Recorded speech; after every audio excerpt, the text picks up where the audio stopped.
triste rituel. Chaque matin, depuis l'accident, Brumadinho enterre ses morts. Le petit cimetière de l'église Saint-Sébastien n'aura bientôt plus de place. Le fils de Rosangela travaillait pour Vale. Il se trouvait dans la cantine de l'entreprise quand le barrage a rompu. Sa sœur, elle, est toujours portée disparue.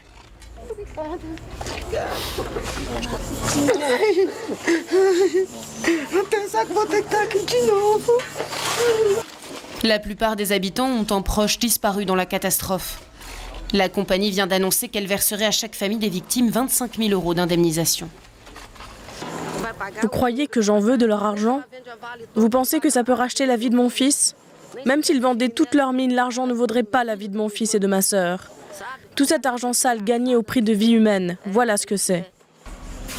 Le 25 janvier dernier, comme sorti des entrailles de la terre, près d'1 million de mètres cubes de boue de déchets miniers toxiques s'est déversé sur plus de 7 km, détruisant tout sur son passage. Brumadinho cherche un coupable. L'exploitant minier Vale était déjà impliqué dans la tragédie de la rupture du barrage de Mariana, la plus grande catastrophe écologique que le Brésil ait connue. 3 ans et demi après, l'histoire se répète. Pourtant, Vale affirme que le barrage de Brumadinho a été contrôlé par des experts sous contrat quelques mois auparavant.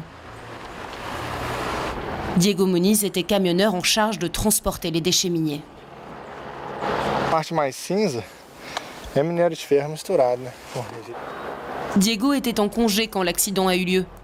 Il nous emmène à l'endroit exact où la digue de contention a cédé. Devant nous, un cratère haut de plus de 80 mètres. Il s'est créé une sorte de croûte, épaisse, recouverte de végétation, si haute qu'elle prend des années et des années pour sécher complètement en profondeur. On savait tous que le pied du barrage était humide, ce n'est pas nouveau. Alors maintenant on se demande, est-ce qu'ils ont menti, est-ce qu'ils ont omis de dire toute la vérité lors de l'inspection? Quoi qu'il en soit, le mal est fait et c'est terrible. Le barrage ne recevait plus de déchets miniers depuis 2015. Mais pour ce topographe habitué à travailler dans les mines de la région, il aurait dû être mis hors service il y a bien plus longtemps. Regardez, c'est avec cet outil qu'il mesurait la quantité d'eau encore présente dans le barrage. La population vivait beaucoup trop proche de ces zones minières. C'est très courant dans la région.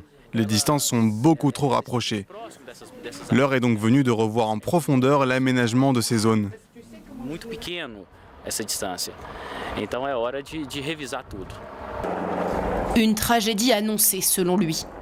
L'Agence nationale des mines devrait contrôler chaque année les 790 barrages miniers qui jalonnent le Brésil.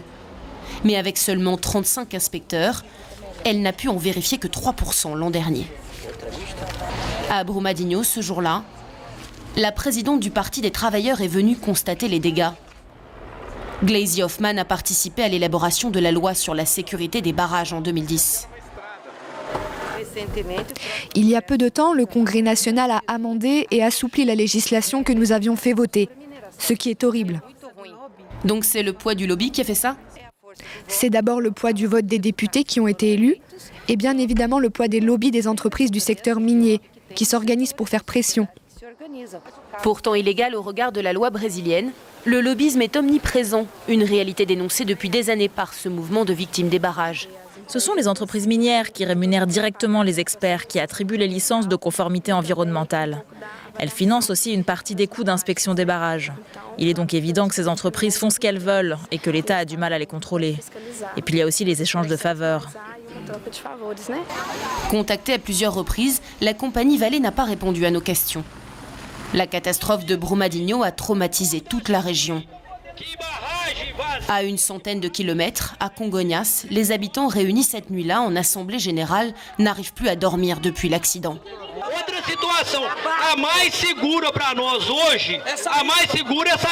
Dans la région du Minas Gerais, 55 barrages sont sur la liste noire classée à haut risque, dont celui de Congonhas.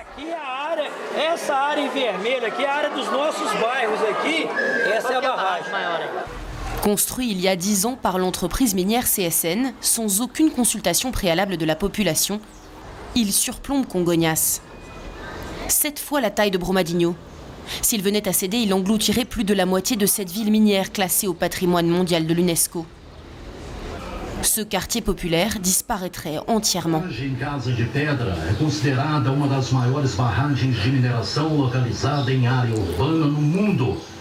Werley et sa famille se battent depuis 10 ans pour être relogés.